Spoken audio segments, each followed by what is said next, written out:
सरस्वती ज्ञान कोश में आप सबका हार्दिक स्वागत है।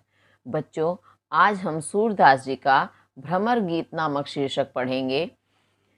भ्रमर गीत जो है, इसके 2 भाग हम पहले पढ़ चुके हैं। अगर आपने किसी वजह से नहीं पढ़े हैं तो उन्हें अवश्य पढ़ें, क्योंकि आपके कोर्स का है, पूरा देखना बहुत ज़रूरी है।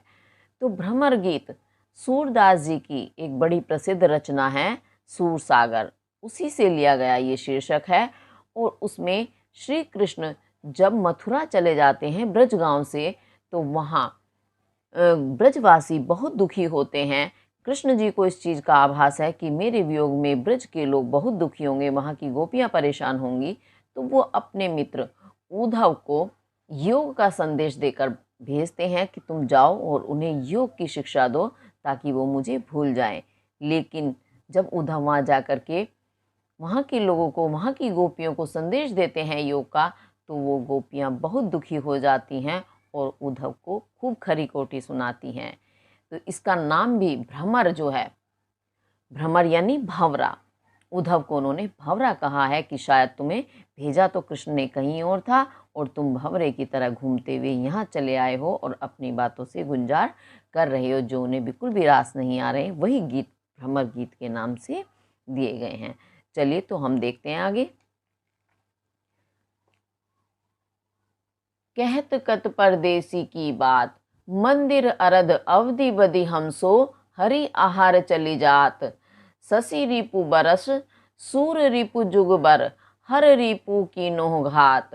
मघ पंचक ले गयो सांवरो, ताते अति अकुलात। नखत वेद ग्रह जोरी, अर्ध करी सोई बनत अब खात। सूरदास बस भई विरह के, करमी जय पछतात। तो गोपियां उद्धव से क्या कहती हैं कि कहत कत, कत कहाँ तक, कहत कहें परदेसी की बात। उस परदेसी जो परदेश चला गया है कृष्ण, उसकी बात हम कहाँ तक कहें, तुम्हें कहाँ तक बताएं, क्योंकि वो हमसे जो कह कर गया था बिल्कुल सारी बातें उससे उल्टी हुई हैं। मंदिर अरध, मंदिर कहते हैं घर का, अरध आधा, घर का आधा, अवधि समय, बदी हमसो, हमसो यानी हमसे, बदी बद करके, बदना यानी वादा करना या कह करके वो गया था कि मंदिर अरध। तो मंदिर भवन का अरध आधा, भवन का आधा यानी पक्ष, एक पक्ष जो है वो पक्ष, आप जानते हैं महीना जो होता है हमारा, वो 2 पक्षों में बटा होता है, कृष्ण पक्ष और शुक्ल पक्ष। तो दोनों में 15-15 दिन का समय होता है, 15-15 दिन होते हैं। तो इसलिए उसमें कहा है कि मंदिर अरध यानी मंदिर भवन का अर्ध, आधा पक्ष, आधा पखवाड़ा, वो हमसे, हमसो यानी हमसे, बदी समय, बदी कह करके गए थे। हरि आहार चली जात, हरि कहते हैं सिंह, भगवान विष्णु का भी नाम है, लेकिन सिंह को भी हरि कहते हैं। हरि यानी सिंह का आहार, भोजन, चली जात, चला जा रहा है। तो सिंह का भोजन क्या होता है? मांस। तो मांस यानी मास। यहाँ गोपियों का कहने का तात्पर्य क्या है कि वो अब तो मास यानी महीना, चली जात चला गया है, यानी 15 दिन कह कर गए थे, अब तो महीना बीत गया है। जो कह कर गए थे वो वादा उन्होंने हमसे नहीं निभाया। इसीलिए कह रहे हैं कि कहाँ तक उस परदेशी की बातें बताएं हम तुमसे। और शशि रिपु बरस, शशि कहते हैं सूर्य, रिपु नहीं, सूर्य नहीं, चंद्रमा, चंद्रमा का रिपु शत्रु, चंद्रमा का शत्रु बरस, बरस रहा है हम पर। तो चंद्रमा का शत्रु कौन होता है? दिन। दिन यानी दिन आने पर चंद्रमा छिप जाता है, उसे जाना पड़ता है, इसलिए चंद्रमा का शत्रु दिन को कहा गया है। तो रिपु जो है चंद्रमा का शत्रु अर्थात दिन, बरस, हमें, हमारा बरस यानी वर्ष, वर्षों के समान बीत रहा है।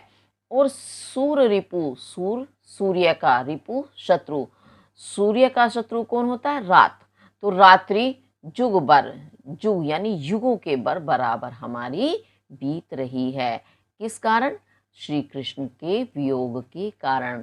तो दिन जो हमारा वो वर्षों के समान बीतता है और रात्रि हमारी युगों के समान बीतती है। हर रिपु, और ऊपर से क्या हो रहा है? हर, भगवान शिव का नाम है हर, का रिपु शत्रु। शिव के शत्रु कौन है? कामदेव, जो सुंदरता के देवता हैं, जो प्रेम उत्पन्न करते हैं।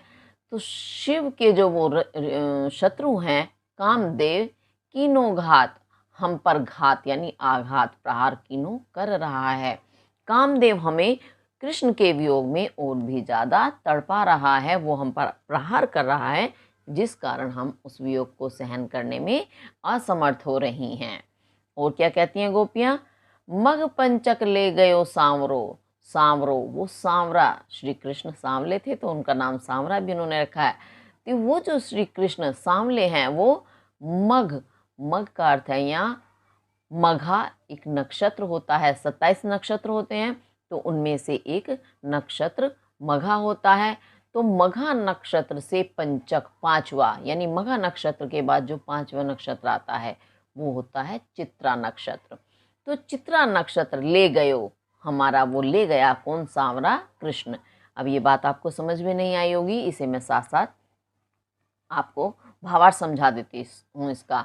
तो मघा नक्षत्र से जो पांचवा नक्षत्र चित्रा नक्षत्र हो गया होता है, तो चित्रा यानी चित्त, चित्त यानी हृदय, मस्तिष्क, हमारा जो हृदय है वो सांवरा कृष्ण अपने साथ लेकर के चले गए हैं ताते, जिससे अति अकुलात, हम अति बहुत अधिक अकुलात व्याकुल हैं। क्योंकि जब मनुष्य का हृदय ही उससे दूर हो जाए तो वो कैसे जीवित रह सकता है। तो ऐसे ही गोपियों का हृदय तो कृष्ण अपने साथ ले गए हैं, इस कारण वो और भी ज़्यादा व्याकुल हो रही हैं। नखत, नखत कहते हैं नक्षत्र। वेद, वेद आप जानते हैं हमारे 4 वेद हैं। और ग्रह, ग्रह या जो आप जानते हैं ये आपके शुक्र शनि राहु केतु सारे ये 9 ग्रह होते हैं जोड़ी जोड़ करके। नक्षत्र जो होते हैं वो 27 होते हैं, वेद 4 होते हैं और ग्रह होते हैं आपके 9। अब इन्हें जोड़ लो आप, तो 27 और 4 जोड़ोगे तो कितना बनेगा? 31।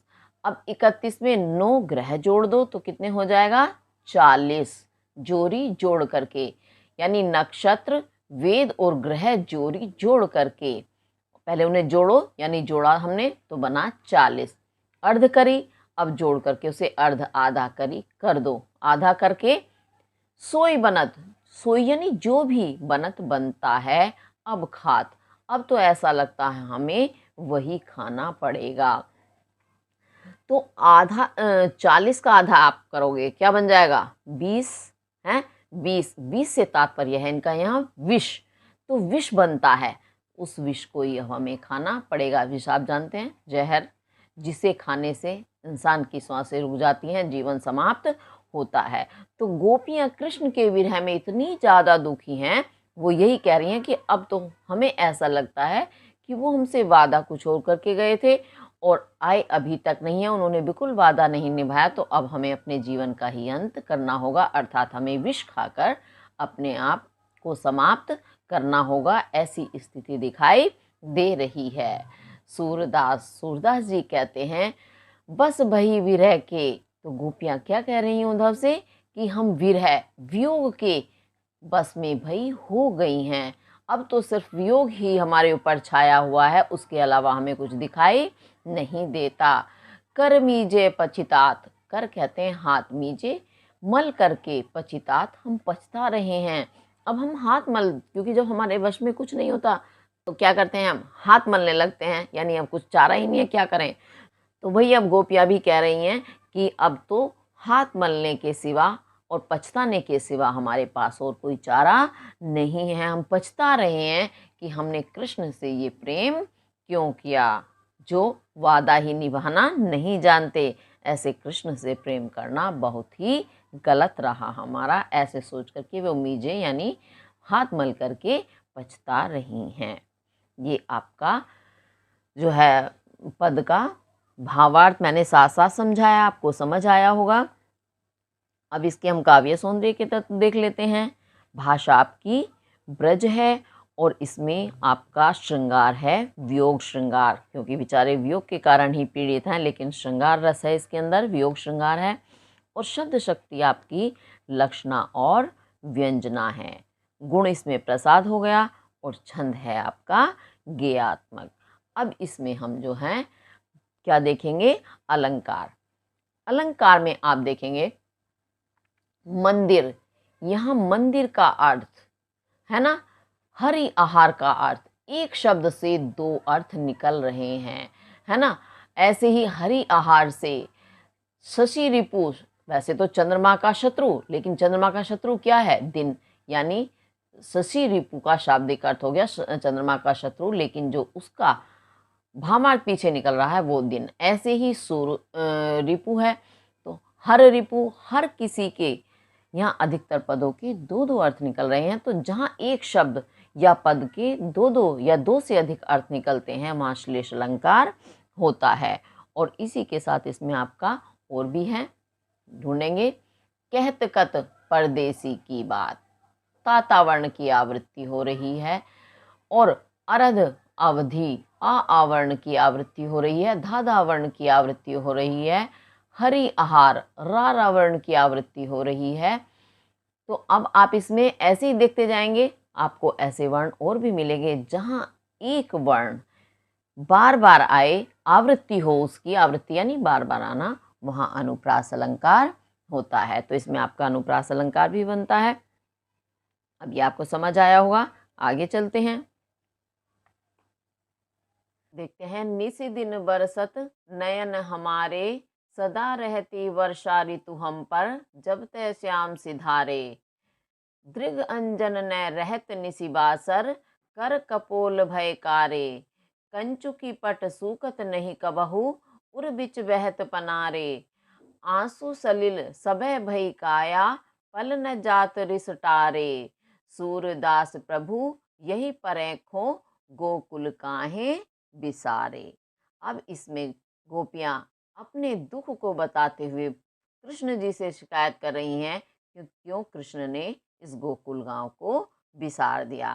तो क्या बताती हैं वो उद्धव से, निसी दिन, निसी कहते हैं रात्रि, दिन, दिन और रात बरसत, बरसते रहते हैं, नयन हमारे, हमारे नयन यानी नेत्र, हमारे नेत्र कृष्ण के वियोग में दिन रात बरसते रहते हैं। बरसना कैसे, अर्थात उनके आंसू हमेशा गिरते रहते हैं। सदा रहती वर्षा ऋतु हम पर, क्योंकि कृष्ण के वियोग में वो दिन रात रोती रहती हैं, उनके नेत्रों से आंसू बहते रहते हैं, इस कारण वो क्या कहती है कि हम पर सदा हमेशा वर्षा ऋतु, वर्षा यानी वर्षा, वर्षा ऋतु रहती है। वर्षा ऋतु में क्या होता है, बारिश दिन रात होती रहती है, कभी हो जाती है कभी बंद। ऐसे ही दिन रात गोपियों के नेत्रों से आंसू बरसने के कारण उनके ऊपर वर्षा ऋतु छाई रहती है। कब से हुआ ये, जब तय श्याम सिधारे, जब तय से, तय का अर्थ है से, तो जब से श्याम, श्याम जो है कृष्ण का नाम है, श्याम, सिधारे, सिधारना अर्थात जाना, जब से कृष्ण इस गोकुल गांव को यहाँ से छोड़कर गए हैं, तब से ये वर्षा ऋतु हम पर सदा बनी रहती है, छाई रहती है। दृग अंजन न रहत निसी बासर, निसी रात्रि, बासर दिन, तो दिन रात दृग नेत्रों में, अंजन काजल न रहत नहीं रहता है, क्योंकि जब नेत्रों से हर समय आंसू ही गिरते रहते हैं तो काजल कहाँ लगाया जाता है, आंखों में, तो आंसुओं के साथ वो काजल हमेशा बह जाता है, आंखों में टिकता ही नहीं है।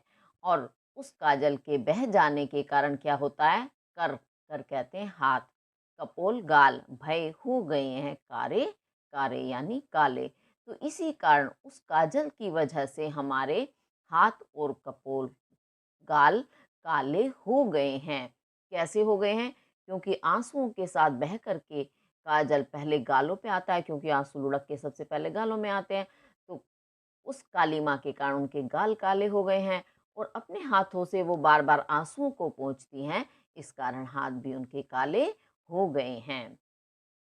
कंचुकी पट, कंचुकी कहते हैं चोली, पट वस्त्र, और जो चोली का वस्त्र है, सूखत नहीं कबहू, कबहू कभी भी नहीं, सूखत सूखता है, क्योंकि जब दिन रात आंसू बहते रहते हैं तो क्या होता है, आंसू पहले लुढ़क कर गाल पे आते हैं और गाल से कहाँ आते हैं, वक्ष स्थल पर आ जाते हैं, तो वक्षस्थल पर जो वस्त्र पहना है सीने पर वो है चोली, तो वो उनका हर समय भीगा रहता है। उर बीच, उर कहते हैं हृदय, बीच बीच में, हृदय के बीच में बहते रहते हैं पनारे, पनारे यानी पनाले, यानी जल की धारा। आप लोगों ने देखा होगा आजकल जो ये इमारतें बनती हैं तो इनमें पाइप लगा दिए जाते हैं, पाइपलाइन बिछ जाती हैं, लेकिन पहले पाइपलाइन नहीं होती थी तो क्या होता था, छतों का पानी निकालने के लिए एक जगह ढलान सा बना करके, ढलान होता था छत में, तो वहाँ पर एक कोई भी लोहे की पत्ती का किसी भी चीज़ का टुकड़ा मोड़ करके एक पाइप का रूप दे करके लगा दिया जाता था, जिससे छत का पानी लगातार बह करके नीचे आ जाता था, छत पर पानी नहीं टिकता था, तो उसे पनारा या पनाला कहते हैं। तो जो गोपियां हैं उनका हृदय भी उन पनालों के रूप में ही है, यानी जिनसे दिन रात वर्षा बहती रहती है, जिनके बीच में।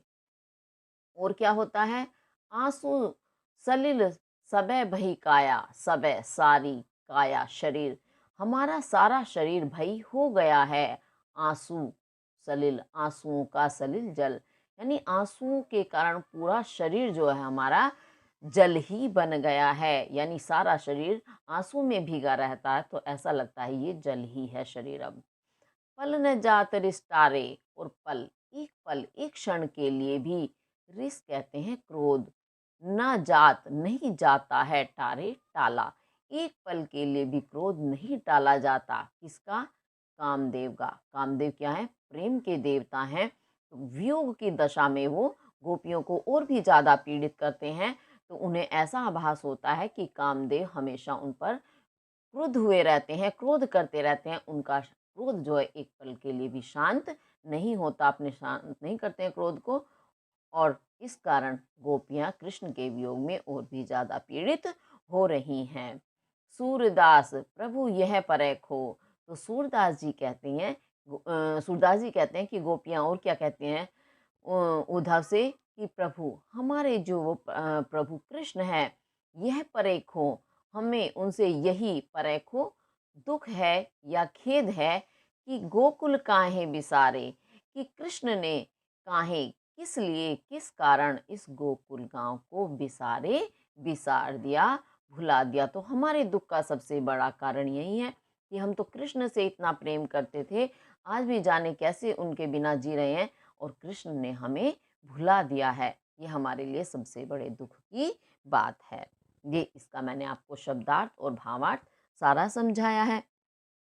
अगर किसी वजह से आपको समझ नहीं आता है तो आप कमेंट करके मुझसे अवश्य पूछें।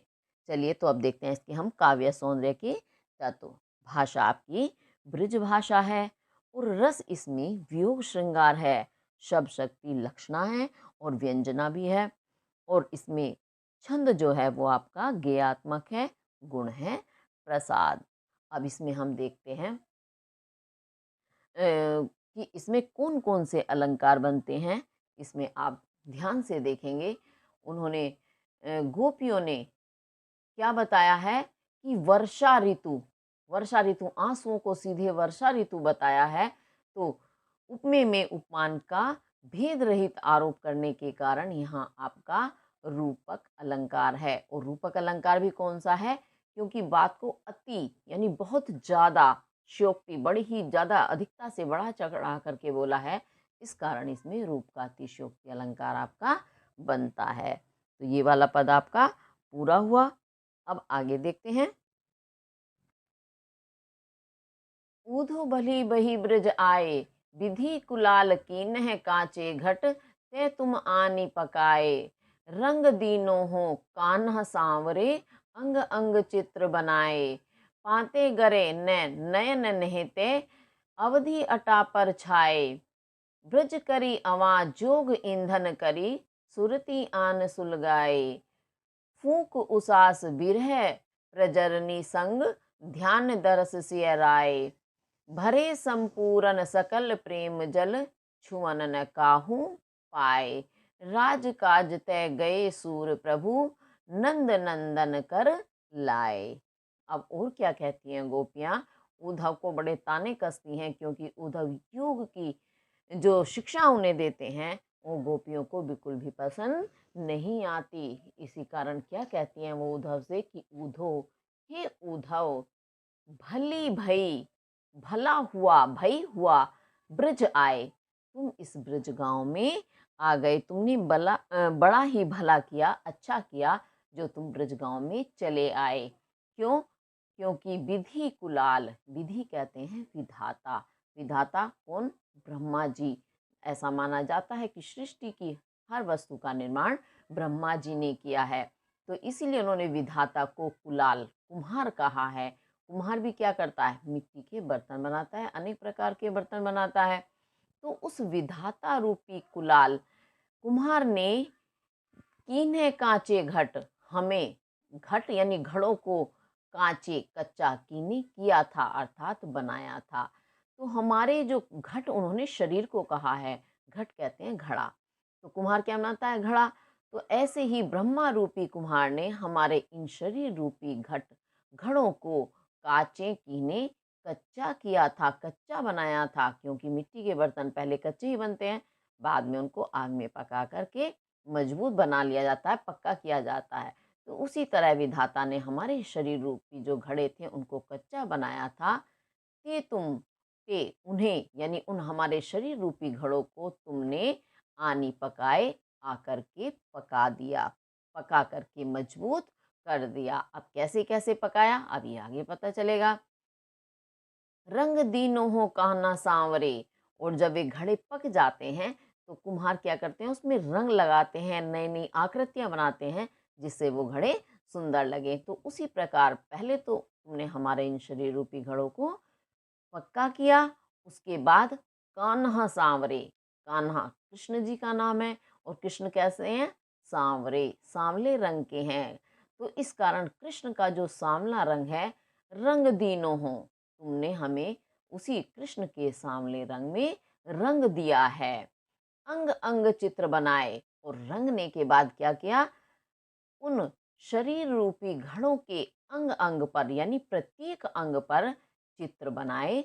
आपने चित्र बना दिए। चित्रकारी करने से क्या होता है? वो वस्तु और भी सुंदर लगने लगती है। और पाते गरे न नैन नहते, और क्या बताती हैं गोपियां? कि नयन, नेत्रों के, नहीं, नहीं कहते हैं वर्षा को, नेत्रों की वर्षा से या बारिश से तय, तयवे यानी हमारे घड़े रूपी शरीर गरे न पाते, गिर नहीं पाए थे। गिरना मतलब, गरना से मतलब है गल जाना। बारिश होती है मिट्टी के ऊपर तो वो क्या होती है? मिट्टी गल जाती है, पिघल जाती है और गिर जाती है।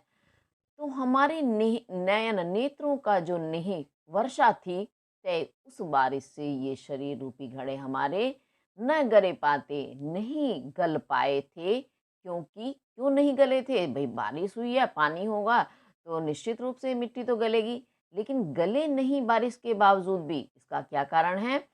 अवधि अटा पर छाए, अवधि कहते हैं समय, समय रूपी अटा पर वे छाए, छाए हुए थे, यानी समय की जो अटारी थी उनके ऊपर छाई हुई थी। अटारी आप समझते हैं? अटारी कहते हैं किसी भी इमारत की जो ऊपरी छत होती है, उसे अटारी या अटारी के नाम से जाना जाता है। अब किसी भी वस्तु को, चाहे वो कितनी भी नाजुक क्यों ना हो, तो उसे आप छत के नीचे रख देंगे जहां वर्षा का असर ना हो, तो उन पर, उस वस्तु पर कोई असर नहीं होगा, भले ही वो नाजुक हो। तो अवधि अटा, अवधि समय रूपी जो अटारी है, उस पर वो छाए हुए थे, अर्थात उनके नीचे छिपे हुए रखे थे। इसी कारण हमारे शरीर रूपी घड़े नहीं गले थे। और तुमने क्या किया? ब्रज करी अवा, इस ब्रज को, पूरे ब्रज गांव को अवा, आवा करी, कर लिया। आवा जानते हैं? जो कुम्हार बर्तन बनाते हैं तो उन्हें पकाने के लिए एक स्थान विशेष चुनते हैं, जहाँ पर वो ईंधन वगैरह लगाते हैं। मेरे ख्याल से कुछ नीचे गड्ढा सा भी खोदते हैं, तो उसमें ईंधन की एक लेयर लगाएंगे, परत लगाएंगे, उसके ऊपर फिर बर्तनों की लेयर लगाते हैं जो उन्हें पकाने होते हैं, उसके फिर ईंधन लगाते हैं। इसी तरह से वो कई परतें बिछा लेते हैं, सतह लगा देते हैं। तो फिर उसके बाद आँच सिलगा करके वो बर्तन उसमें अच्छे से पक जाते हैं। तो जिस स्थान विशेष पर वो बर्तन पकाए जाते हैं उसे आवा बोलते हैं। तो इसीलिए गोपियाँ कहती हैं कि ब्रज करी आवा, तुमने इस पूरे ब्रज गांव को आवा कर दिया, आवा बना लिया, यानी बर्तन सुलगाने का। अब शरीर तो सभी के हैं, पूरे ब्रजवासी जो हैं कृष्ण के दीवाने हैं, तो इसी कारण पूरे ब्रज के निवासी ही उस उद्धव के आवा में पक कर के मजबूत हो रहे हैं। और जोग जोग ईंधन करी, और जो तुम्हारा योग है, जिस योग की तुम हमें शिक्षा दे रहे हो, उसे तुमने ईंधन करी, ईंधन के रूप में प्रयोग किया है। सुरती आने सुलगाए, सुरती कहते हैं याद, और कृष्ण की याद रूपी आग को तुमने आनी आकर के सुलगाए, सुलगा दिया। यानी हमारे शरीर रूपी घड़े कैसे पके? पहले तो तुमने इन्हें पकाया, पकाने के लिए पूरा ब्रज गांव जो है उसको आवा बनाया, और उस आवे में अपने योग का जो ईंधन था उसे रखा, और उसमें कृष्ण रूपी याद की आग जला दी। और आग जलने से क्या हुआ? आग जलने के बाद क्या हुआ? उससे पहले तो बीच की और कार्यक्रम है, बहुत कुछ होता है। फूंक उसास, उसास कहते हैं निश्वास से, श्वास जो हम अंदर लेते हैं उसे श्वास कहते हैं, और अंदर लेकर के फिर जब हम बाहर छोड़ते हैं उसे निश्वास कहते हैं, तो उसे उश्वास भी कहते हैं। तो उश्वास यानी हमारी जो निश्वासें थी, फूंक, उसे तुमने फूंक के रूप में प्रयोग किया। आपने देखा होगा कभी आग सुलगाते हैं तो जब आग नहीं जलती है तो हम उसमें फूंक मारते हैं, हवा देते हैं उसे फूंक मार के, जिससे कि आग और तेज जलने लगती है। तो उस श्वास, हमारी निश्वासों को तुमने फूंक के रूप में प्रयोग किया। और विरह प्रजननी संग, और विरह यानी विरह, वियोग रूपी प्रजनी, प्रजनी लपटों के संग तुमने क्या किया? उस हमारे शरीर रूपी घड़ों को पका दिया। यानी जब उनमें अग्नि में फूंक मारी गई, हवा दी गई उसे, तो आग भड़क उठी, किसकी? विरह की। यानी हमारा विरह, हमारा वियोग कृष्ण के जो विरह में था, उनसे बिछुड़ने का था, वो हमारा वियोग और भी ज्यादा बढ़ गया।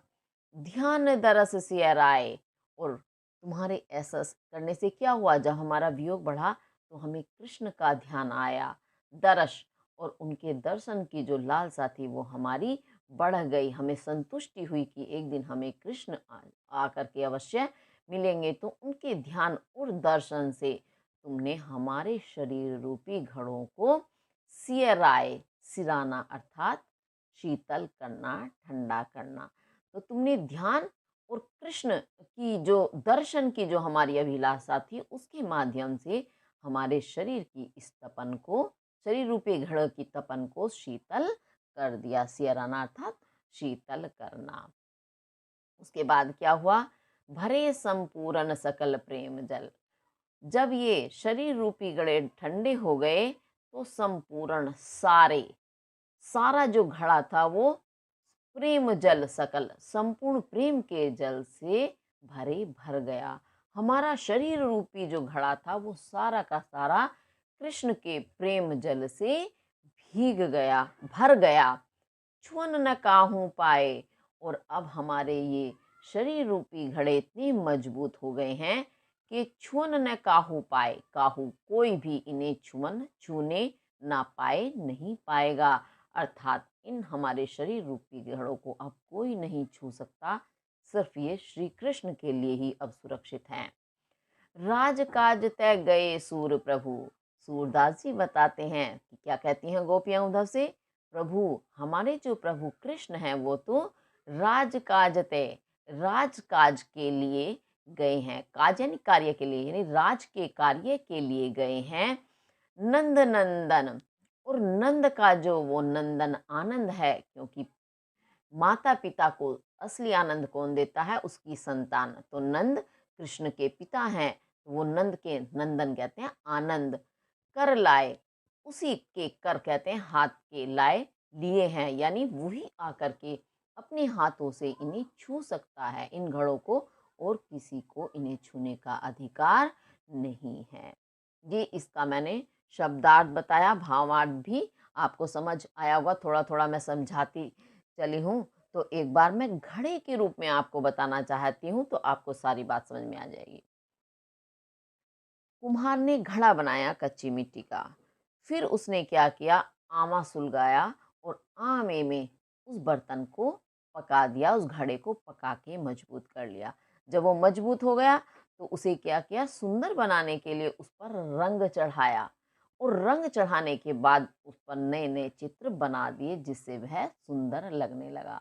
जब वह चित्र बन करके तैयार हो गया तो फिर क्या होता है, तभी तो हम उसमें जल भरते हैं, और जल भरने के बाद फिर वह प्रयोग में आ जाता है और मजबूत इतना हो जाता है कि वो छूने मात्र से नहीं टूट सकता, अच्छा मजबूत हो जाता है।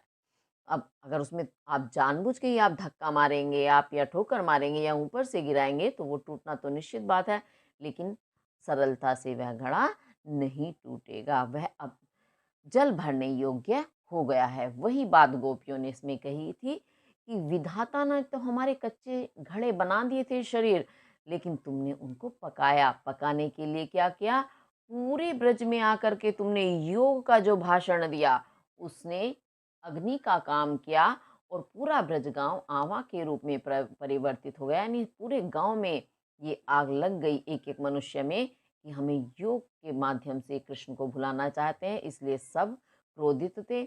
और हुआ क्या, फिर उन्हें कृष्ण की याद आई, उनके दर्शन की अभिलाषा जागी, तो उनके जो शरीर वो उस योग के ईंधन में सुलगे, तो कृष्ण की याद से वो फिर ठंडे हो गए।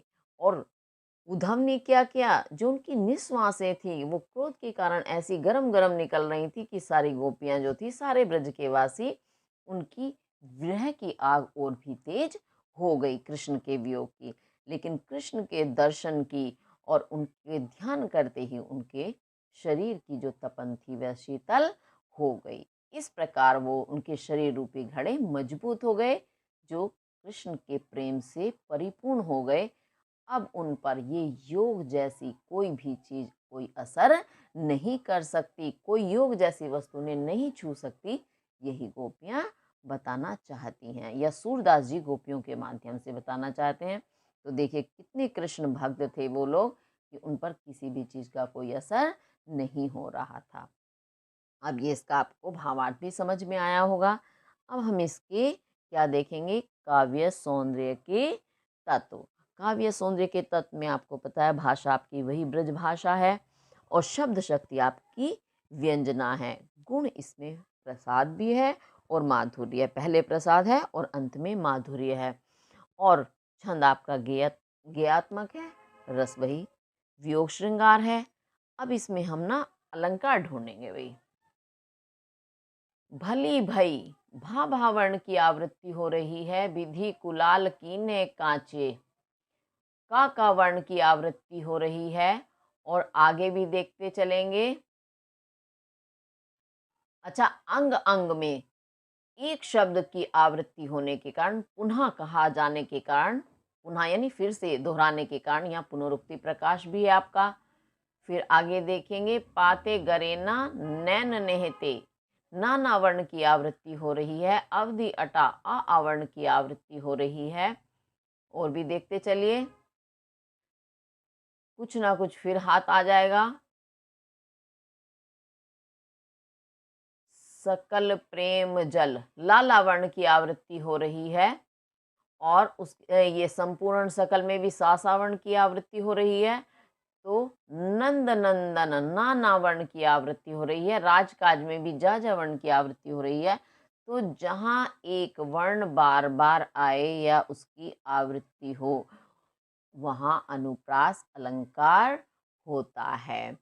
और उसके साथ साथ आपका इसमें सांग रूपक अलंकार बनता है, क्योंकि विधि कुलाल, विधाता को कुम्हार कहा गया है सीधे, शरीर को घड़ा कहा गया है सीधे, और उदाहरण सहित प्रस्तुत किया गया है।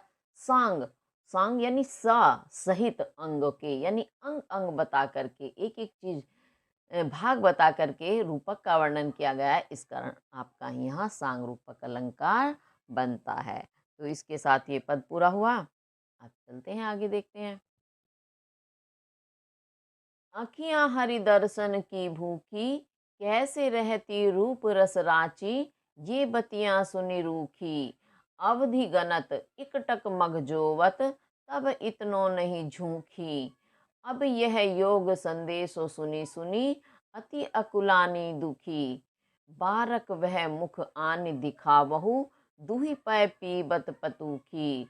सूर सुकत हट नाव चलावत, ये सरिता है सूखी।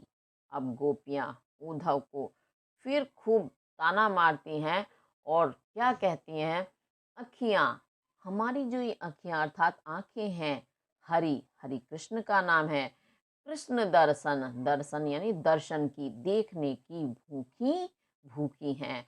हमारी आंखें तो सिर्फ श्री कृष्ण को देखने की ही भूखी हैं, यानी इनकी जो इच्छा है वो सिर्फ कृष्ण को देखने की है। भूख होना यानी बहुत ज्यादा किसी चीज की अभिलाषा होना। तो इन आंखों की अभिलाषा एकमात्र है श्री कृष्ण के इन्हें दर्शन हो जाएं। कैसे रहती रूप रस रांची, और तुम्हें क्या पता ये कि कैसे किस प्रकार रहती हैं रूप रस, कृष्ण के रूप रूपी रस में रांची रची या पगी हुई। तो किस प्रकार ये कृष्ण के रूप रूपी रस में पगी रहती हैं, ये बतियां सुनी रूखी। तो कृष्ण कैसे हैं, वो तो बड़े रसीले हैं, उनके अंदर रूप है, रस है, आनंद है, इसी कारण हमारी आंखें कृष्ण के प्रेम रस में डूबी रहती हैं या पगी रहती हैं। तुम्हारी जो ये बतियां, बतियां यानी बातें हैं, इन ये बातें सुनी सुन करके ये बिल्कुल रूखी हो गई हैं, इन्हें बिल्कुल भी आनंद नहीं आ रहा है। रस जिसमें आनंद आए और निरस जिसमें आनंद ना हो, तो रूखी यानी निरस। तुम्हारी तो ये बातें बिल्कुल निरस हैं, इन्हें सुनकर बिल्कुल भी इन्हें आनंद नहीं आ रहा है, ये निरस हो गई हैं। अवधि गणत, ये हमारी जो आंखें हैं ये कृष्ण की आने की अवधि कहते हैं समय, गणत गिनती रहती हैं। इकटक, इकटक कहते हैं लगातार देखना बिना पलक झपके, तो उसे इकटक बोलते हैं। इकटक अर्थात लगातार। मग मार्ग जोवत, ये जोहती रहती हैं अर्थात देखती रहती हैं कृष्ण के आने का रास्ता, हर समय ये देखती रहती हैं। तब इतनो नहीं झूकी, लेकिन जब इन्होंने इतने लंबे समय से कृष्ण के आने के समय की गिनती की, कृष्ण के आने के मार्ग का इन्होंने इंतजार किया, उसे जोहा, तब इतनी नहीं झूकी। तब भी ये आंखें इतनी दुखी नहीं होती, झूकी अर्थात दुखी, तब भी इतनी दुखी नहीं हुई जब इन्होंने इतना कष्ट उठाया। अब यह योग संदेशो सुनी सुनी, परंतु अब जो तुम्हारा योग का जो ये संदेश है, सुनी सुनी, उसे सुन सुन करके अति अकुलानी, ये आंखें बहुत ही अकुला गई हैं, व्याकुल हो गई हैं, अति बहुत अधिक। अकुलानी व्याकुल हो गई हैं, दुखी और दुखी हो गई हैं, क्योंकि इन्हें कृष्ण के इंतजार करने में, उनका समय गिनने में कोई परेशानी नहीं हुई, क्योंकि इन्हें आशा है कृष्ण एक दिन वापस आएंगे। परंतु तुम्हारा योग का जो यह संदेश है, इसे सुन सुन करके तो ये बहुत ही ज़्यादा बेचैन हो गई हैं, व्याकुल हो गई हैं और दुखी हो गई हैं। और क्या कहती हैं गोपियाँ उद्धव से, बारक, बारक यानी एक बार, वह मुख आने दिखाओ, आकर के दिखावहु, दिखा दो। हे उद्धव, तुम हमें कृष्ण का वह मुख एक बार ला कर के दिखा दो। कौन सा मुख? दूही पै पीबत पतूखी, जिनसे वे दूही दूह करके निकाल करके गायों का पै दूध, पीबत पीते थे, पतूखी दोनों में, तो दोनों में वह गाय का दूध दूह करके अपने आप ही पीते थे। हमें कृष्ण का एक बार वो मुख तुम दिखला दो। बड़ी लालसा है उन्हें कृष्ण का मुख देखने की। तो सूरदास जी कहते हैं कि गोपियां कहती हैं कि हे उद्धव, सुकत, सुकत कहते हैं रेत, रेत में हट की, हट पूर्वक नाव चलावत, तुम नाव चला रहे हो। आपने देखा कभी रेत में नाव चल सकती है? बिल्कुल नहीं चल सकती। नाव हमेशा पानी में चलती है। ये सरिता है सूखी, ये सरिता, सरिता यानी नदी, तो ये नदी यानी हमारा हृदय रूपी जो ये नदी है, ये तो बिल्कुल सूखी है, सूख चुकी है, इसका जल कृष्ण के वियोग में, और उनके बिना इसमें कुछ भी नहीं हो सकता, अन्य किसी का वास। तो तुम जबरदस्ती हमारे इस हृदय रूपी नाव में बलपूर्वक, हठ पूर्वक नाव चलाने का प्रयास कर रहे हो। नाव से तात्पर्य क्या है कि तुम हमें जबरदस्ती ये नाव यानी योग योग का संदेश दे करके ये चाहते हो हम तुम्हारे योग को अपना लें। तो भला ऐसे हो सकता है क्या? जब जल ही सूख जाए तो उसमें नाव कैसे चल सकती है? अर्थात किसी और चीज का चलना तो फिर असंभव हो जाता है। यानी वहां सिर्फ कृष्ण का बसेरा है। कृष्ण होंगे तो नाव चलेगी और नहीं तो नहीं चलेगी। ऐसा वो गोपियां कहना चाहती हैं। यानी वो उद्धव का जो ये संदेश है योग का उसे बिल्कुल भी सुनना पसंद नहीं करती। चाहे कोई भी स्थिति हो उन्हें हर स्थिति में कृष्ण ही स्वीकार्य हैं। चाहे उनके साथ संयोग हो चाहे वियोग हो, वियोग में वो उनका उद्धार करते हुए ही अपना जीवन गुजार देंगी। ऐसी उनकी बातें प्रतीत हो रही हैं इन पदों को पढ़ने से। बड़ा ही सुंदर वर्णन किया है सूरदास जी ने, तो ये आपको समझ आया होगा। अब आगे हम इसके काव्य सौंदर्य के तत्व देख लेते हैं। भाषा आपकी वही ब्रज भाषा है और वियोग श्रृंगार है। अच्छा, वियोग श्रृंगार को विप्लव श्रृंगार भी कहते हैं। कभी आपको कहीं पुस्तक में दिखाई दे जाए तो आप समझें कि मैम तो वियोग ही श्रृंगार कह रही थी। वियोग को ही विप्लव श्रृंगार भी कहते हैं। शब्द शक्ति इसमें आपकी लक्षणा भी है और व्यंजना भी, गुण प्रसाद है और छंद आपका गेयात्मक है। अब देखते हैं हम इसमें अलंकार। अच्छा, इसमें आपकी ये बारक वह मुखी आने दिखावहु दुही पै पीबत पतुखी। इसमें क्या वो कृष्ण का पूर्व रूप याद कर रही हैं, स्मरण कर रही हैं। तो स्मरण करने के कारण आपका यहाँ क्या है, निदर्शना अलंकार बनता है। और ये सरिता है सूखी, तो सरिता उन्होंने किसे कहा, हृदय को। तो हृदय को सीधे सरिता कह दिया गया है। तो यहाँ आपका क्या हो गया, रूपक अलंकार। और रूपक अलंकार भी क्या है, रूप का अतिशयोक्ति अलंकार है, क्योंकि रूपक में भी ये बड़ा बढ़ा चढ़ा करके कहा गया है। बिल्कुल सरिता, और वो भी सूखी हुई सरिता कहा है उन्हें, तो बहुत बढ़ा चढ़ा करके अतिशयोक्ति के कारण यहाँ आपका रूप का अतिशयोक्ति अलंकार है ये। तो और उसके बाद आप और भी देख सकते हैं, आपको कुछ ना कुछ और भी मिलेगा। देखते चलें, कैसे रहती रूप रस रांची, रावण की आवृत्ति हो रही है। अवधि गणत इकटक मग जोवट, टाटा वर्ण की आवृत्ति हो रही, काका वर्ण की आवृत्ति हो रही है। और भी देख लेंगे, सुनी सुनी। अब एक शब्द को पुनः फिर से उक्ति कहा गया है, इस कारण यहाँ क्या हो गया आपका, पुनरुक्ति प्रकाश अलंकार भी हो गया। अति अकुलानी आवरण की आवृत्ति है। और भी देख लें, कुछ दिखाई देता है तो पै पीबत पतु की पापावर्ण की आवृत्ति हो रही है। सूर सुकत सासावर्ण की आवृत्ति हो रही है। ठीक है, इस कारण ये सरिता है सूखी में भी सासावर्ण की आवृत्ति होने के कारण आपका अनुप्रास अलंकार भी बनता है। अब इसी के साथ आपका जो ये भ्रमर गीत नामक शीर्षक है आज पूरा हुआ। और इसे आप अच्छे से देखेंगे, अच्छे से करेंगे, क्योंकि परीक्षाओं में आता है। कुछ भी चीज़ नहीं छोड़नी है, संदर्भ प्रसंग सहित करना है। और उसके साथ हमारा आज का ये अध्याय समाप्त होता है। अगली वीडियो में मैं आपको दूसरा पार्ट लेकर के आऊँगी। इसी के साथ धन्यवाद।